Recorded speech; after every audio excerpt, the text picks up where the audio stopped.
Hey guys, we are getting into the second week of our series on Nehemiah and serving, and I am really looking forward to what this week can hold.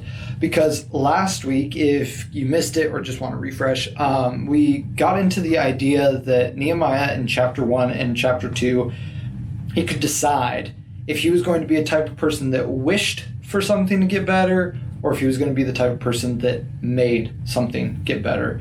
If you were going to be a person of action or of wishing. And we really kind of put that on students and said, hey, you can sit back and wish that this church, this student ministry can get better, or you can do something about it.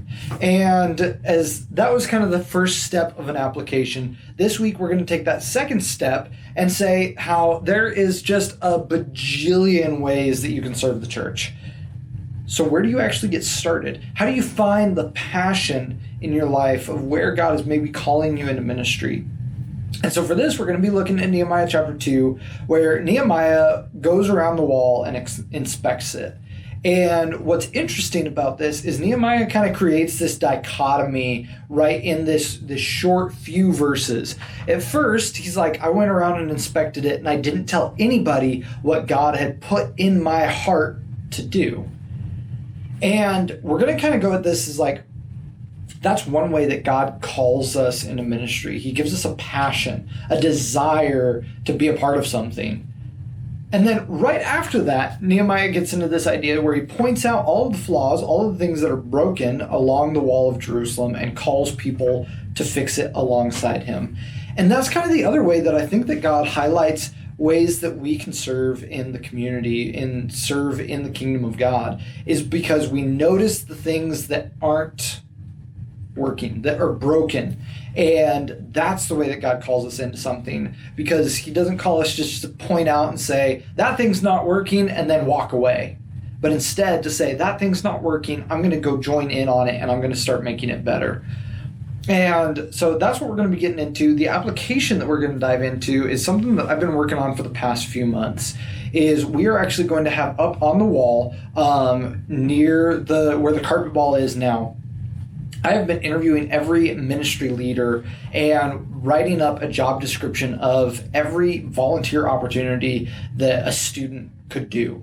And I'm really excited. We're going to debut this coming Sunday night, so that when we say, students, go and serve, these are the exact ways that you can serve right now, that you can just jump in and join in. And if you want to do something more creative or different outside of these parameters, then we will work through that and we'll make that happen. But I'm really excited to see what that holds. As for the flow of the night, it's going to be super similar. We're going to do a little bit of a different game than we did last week. Last week, we stacked those balloons and we got quite a few people into it. This week, we're going to do an all-group game where everybody will pair up or get into groups of 3, and then one person will be able to see the screen.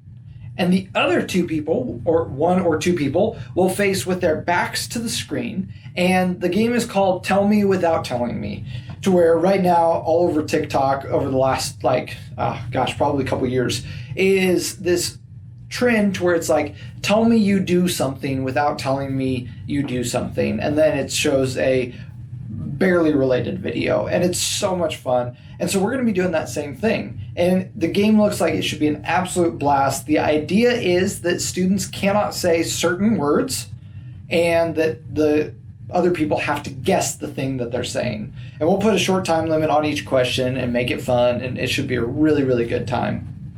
After that, we'll move into worship, and we've already been working on the tech for the sound. We should be able just to make things happen this week, whereas last week was growing pains. And then we'll split into small groups. With your small groups this week, what I want to encourage you on is kind of 2 things. First off, when it comes to the topic of conversation of volunteering in the church, you are the expert. You truly are. You're volunteering in the church.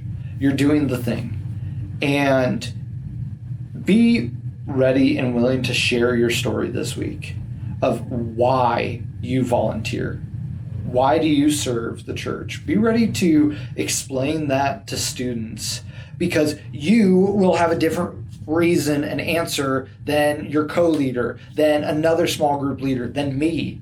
Every one of us has a different reason why we serve. And so I think that the more that we can open our students' eyes to those many different reasons, then you can be an inspiration to your students in a way that somebody else can't. And so I'm really, really excited for you to be a part of this conversation. The last thing that I just want to make sure to reiterate is now, like over the last week and the last 2 weeks, we've brought on to Sunday nights both Alpha and Awana, which is so cool. I love how much ministry is happening on Sunday nights. We are the last ones to get done. We officially end at 8 o'clock. Everybody else ends around 7:30 or maybe even a little bit earlier. So I will do everything in my power to give you as much time in your small group as possible. I want you to have that time. On that same token, please try to wrap up by 8 o'clock.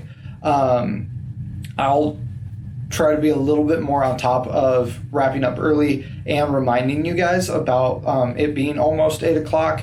The reason why I want us to be just a little bit more hard set on that as an end time is right now, because of Awana and Alpha, we are already having parents, quite a few parents, that wait around for that extra half hour. Whereas before, when these ministries weren't happening, parents would show up a few minutes before 8. And then if they waited around for an extra 15 minutes, it was really not a problem. To whereas if they're waiting around for a half hour before 8 o'clock, and then we go 15 minutes long, they've waited for 45 minutes. And we want to honor parents' time as much as possible, as well as investing in students. So please don't feel the need to where it's like, all right, guys, it's 8, boom, get out. Like, still wrap up in prayer, still care for your kids, but treat that 8 o'clock as a very good goal. So that's the last thing that I wanted to include on that. Lastly, on October 30th, with us doing the corn maze, we are leaving earlier on that day. Dinner is provided, your ticket, I want to cover it. So if you're interested in going, please let me know, and we'll get you signed up for that as well. I think this would be a great opportunity for you to build more and better relationships with your students. What I'm hoping to do is send kids into the corn maze with their small group, or at least with a part of their small group, so that they can create memories with you, that you can be talking with them as you're figuring out the maze, that you guys can be arguing over what direction to go or taking turns deciding. I think that there's so much relational opportunity that lies within this event. So please sign up for that. When you register, there should be a way that you can waive the fee. Just register as a volunteer and you should be all good. So guys, thank you for everything that you do. Thank you for the way that you are investing in these kids and pouring your lives into them. Thank you for giving up so much of your time and just showing these kids who Jesus is through your actions. I love getting to serve with you, and I cannot wait to serve with you this Sunday night.